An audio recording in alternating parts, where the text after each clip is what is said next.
friend মই দেবাশ্ৰী ডেকা Assam Spain চেনেললৈ সকলোকে স্বাগতম জনাইছো আজি 1 মিনিট চৰ্চত অসমৰ ব্ৰিটিছৰ এডমিনিষ্ট্ৰেচন কেতিয়াৰ পৰা ষ্টাৰ্ট হৈছিল সেইখিনি আমি আলোচনা কৰিম 1826 চনৰ 24 ফেব্ৰুৱাৰীত ইয়াণ্ডাবু সন্ধিৰ জৰিয়তে অসমৰ শাসনভাৰ ব্ৰিটিছৰ হাতলৈকে যায় এই ইয়াণ্ডাবু সন্ধিটো ব্ৰিটিছৰ হৈ ডেভিড স্কট আৰু বাৰ্মিছসকলৰ মাজত স্বাক্ষৰ হৈছিল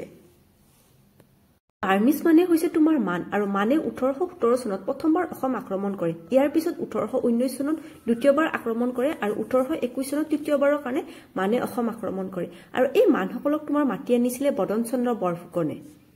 মানৰ আক্ৰমণৰ ফলত 1821 চনত চন্দ্ৰকান্ত সিংহই গুৱাহাটীৰ ফালে পলাই যায় সেয়ে 1821 চনৰ পৰা 1824 চনলৈকে মানৰ ৰাজত্বকাল বুলি কোৱা হয়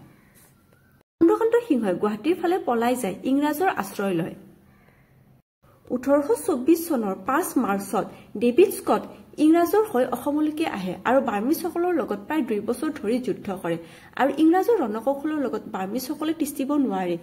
1826 চনৰ এই 24 ফেব্ৰুৱাৰীত ইয়াণ্ডাবু সন্ধিত স্বাক্ষৰ কৰে 1765ত গোৱালপাৰাখন ব্ৰিটিছসকলে প্ৰথম এনেক্স কৰিছিল